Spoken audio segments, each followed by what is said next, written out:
Hello, everyone. I am back. I thought I would be back before today, but the holiday week and my first time off since Christmas when I had COVID.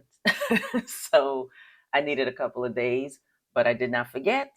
What I want to cover today is, well, actually, before I get to that, if you have not been to this channel before, my name is Rosalind. I talk about pretty much all things health.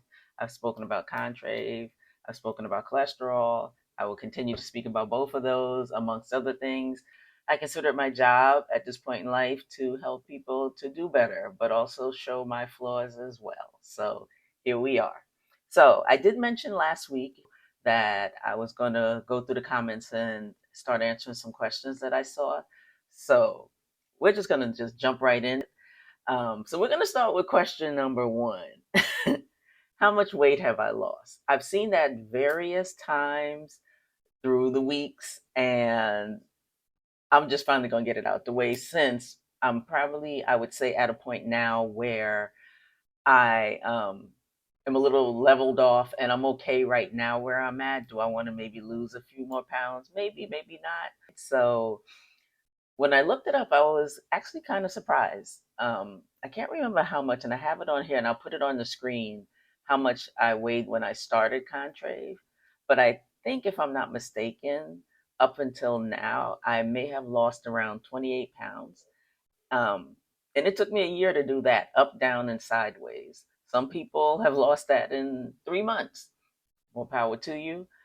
I don't mind being that hindsight is 2020 right now to say that it took that long for me to lose it, because I lost it when I wanted to lose it, which my goal was to get to 170, which I am not at 170 yet, but I'm like 4 pounds away from it. Whoop de doo. But I wanted to be able to get back into the clothes that I was in before I left South Carolina, almost 6 years ago. So I did accomplish that goal. I am back in my size 10s. It was literally a little nerve wracking, gaining weight being in New York, and I was probably back in some 14s at some point in New York. So to be back in 10s, and the funny thing is, I left clothes here at my mother's house. That's my storage unit at my mother's house. And I took those clothes out of storage, put them in the wash, and put those pants back on. And when they all fit and some, I was like, oh, yeah, we're back. We're back where we're supposed to be at right now, size 10s. I'll take a 10. So let's continue on with the next question. This question here is from someone. They said, can you give examples of high protein meals that are easy to track on Chronometer or MyFitnessPal? Thank you for this series. If you have some high protein meals that I can use, let me tell you how hard it is to stick with a high protein diet. It's definitely good for you because protein fills you up, but I'm so bad at it. I admit it. There are times when I do really well, and I'm doing much better here back in South Carolina than I did when I was in New York. And I don't know why. It's funny. You would think it's the South. She's going to eat bad and I'm going to weigh 400 pounds. I was better physically when I was in South Carolina versus when I was in New York. And so it's always been a struggle. Now, when I was in New York, I did a lot of protein shakes, but then after a while, you get sick of that. And then it's like, what's the alternative? Meat? Well, I still eat meat, of course, but I don't want to eat meat like that. I eat a lot of chicken. I do eat a lot of chicken, which isn't a bad thing. And I actually switched to eating chicken thighs and chicken legs. I don't know why I stopped eating chicken thighs and chicken legs, because they're probably the better part of the chicken. I was huge on chicken wings. There are people out there that I'm sure are finding other ways to get their protein in. For me, it's always been a struggle. And it's one of those things that I focus on a lot. And I try to get protein in wherever I can. But I sometimes feel some sort of way about keeping myself limited to thinking, oh, meat, protein, fish. Now, fish is really good. I think instead of just thinking of meals, think of individual things. Beans, like black beans, those heavy protein, no meat.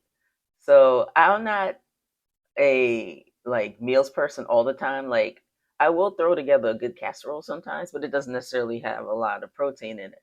So my thing is, maybe I need to be looking at that and looking at some high protein meals. But I'm just so finicky when it concerns matching stuff together to eat. But that's the ADHD side of me.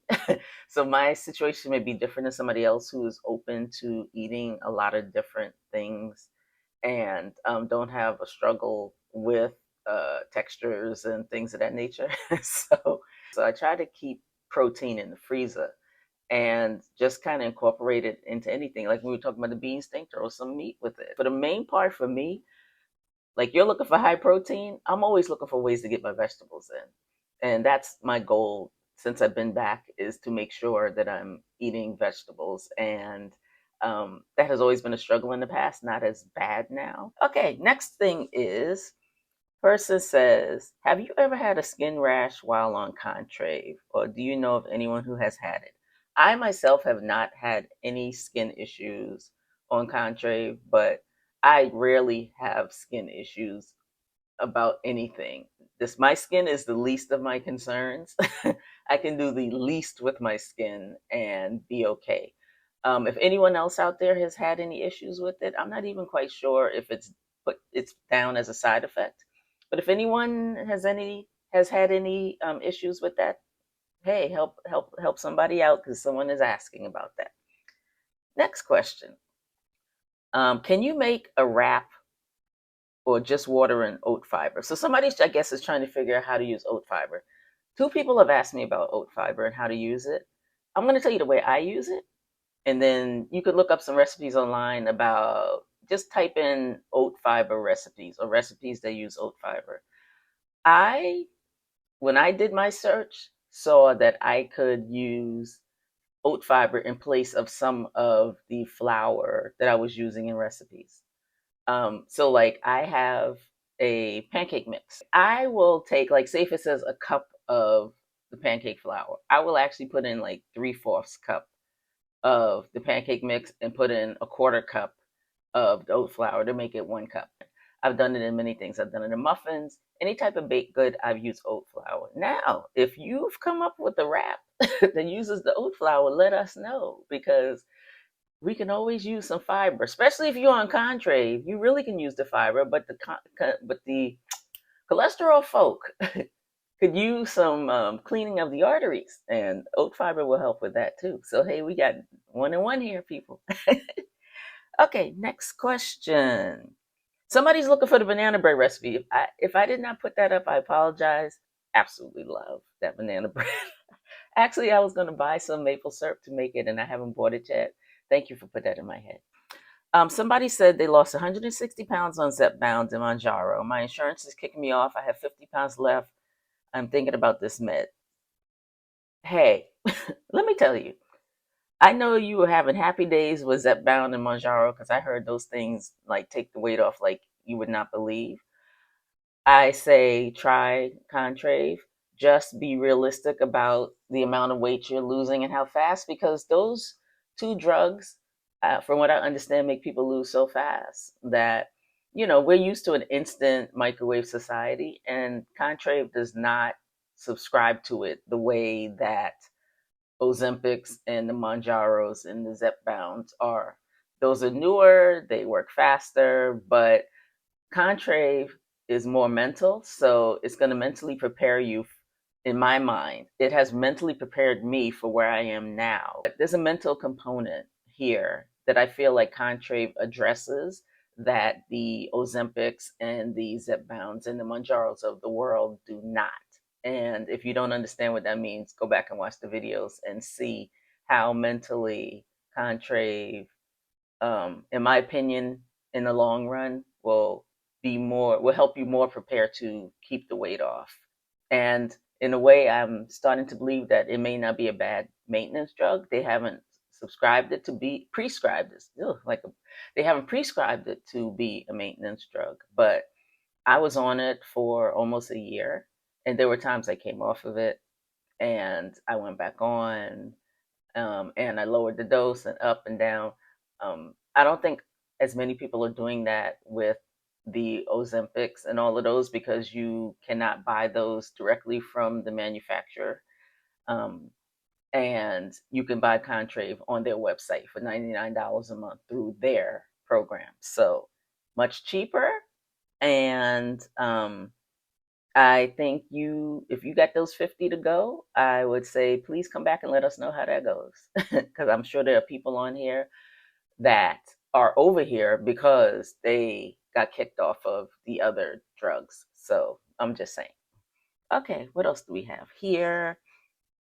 Well, people have been asking, have been able to maintain the weight loss. Clearly, I have, and um, I'm still on the journey. And I can't say that my ADHD meds haven't helped because my ADHD meds do help with binge eating. And I definitely can tell that that is working as well. So, and that's something that I'll be on pretty much forever. But I can tell the difference in my appetite on days that I don't take it versus the days that I do. I have to be much more aware of what I'm eating on those days that I don't take my ADHD meds. So, it's almost like being back not on anything and having to face that. And so that's why I always tell people be mindful that there's going to be a point in life where the pill may not always be there to save you. And so you have to take this time to learn how to eat properly and find things that you like and balance it out with the things that you know are so not good for you. And they're fine. You can have ice cream sometimes. Can you have ice cream every day, all day? Probably not. but but it's okay. I've switched actually. I was big on ice cream when I was in New York. It's so funny. I get to Charleston now. I want sherbet and sorbet and Talente's zesty lemon. Jeez Louise, it's so good, so good. But anyway, um, okay. So what do we have next here? Somebody asked, "Does this med raise your blood pressure?" My blood pressure, I've always had issues with my blood pressure. This has not made my blood pressure worse. My blood pressure is my blood pressure. It's no different when I was on it versus when I was off it. So it did not affect my blood pressure. If anyone out there has had any blood pressure issues with Contrave, please speak up and say, hey, yeah, I had some issues, but if not, that's cool. And somebody says, they take Celexa, has suffered from depression for about 10 years.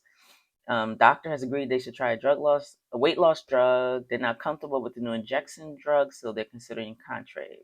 I'm afraid to double up on antidepressants, though, get that zombie feeling that people mention, or then be stuck taking two antidepressants forever. I would definitely talk to the doctor who prescribed you the antidepressant because, yes, there is Wellbutrin in Contrave. I can tell you I wasn't on an antidepressant, but I was taking Vyvanse, which is my ADHD meds, and I was taking the Contrave, and it felt like the ADHD meds wasn't working as well when I was on the Contrave, and now that I'm just on ADHD meds, it's working exceptionally well. So there's probably some intermingling there that you may want to check out because you don't want to play with your antidepressant that you're already on because if it's working in some way, it's going to help you through the journey, the weight loss journey, and you're already going to be going through a lot, going through the weight loss journey. So just make sure those things are laid out and that your doctor knows what's going on and what you're taking versus whatever. I don't think have I seen here. Okay, so your doctor said, oh, so you're considering Contrave, but your doctor doesn't know yet. Yes, please talk to your doctor first about it because that's something that you definitely should be talking to them about um, to make sure that there's no other side effects from trying to layer these things because you really don't need to be on two antidepressants. But it's been a month ago. I hope that you have figured that out. But if not, I hope that this information helps you. Somebody talked about their liver enzymes going up and they had to get off of Contrave. And I didn't mention before, I don't think I've mentioned on the channel that when I was fully taking Contrave, I was taking milk thistle. Milk thistle is good for your liver. And I didn't have any problems with my enzyme levels or anything when I was using milk thistle while taking Contrave. So if anybody out there sees that, or they go to the doctor and the doctor's like, what's going on with your numbers, your liver, enzyme numbers, start taking milk thistle. Because I didn't have any issues. And I didn't stop taking milk thistle until I got off of Contrave. So, yes. One last thing, there have been so many new subscribers, and I just want to say welcome. And I want to thank the people who have been here since the beginning. I don't know who has been here since the beginning. I thought about the other day. I was like, how many people have been on my channel since I had like hardly anybody? I remember the first time I walked away from my channel for a hot second, I had like 18 people. And when I came back after the cholesterol video, I was like, where'd these 600 or something people come from? And now we're at like, well, last time I looked, we were at 2,312. I think it's a little, maybe 10 more than when I wrote this down. This channel has been rocking and rolling, and a lot of it comes from the cholesterol video, but a lot of it definitely comes from the Contrave series. So more to come. And until then, see you later. Bye.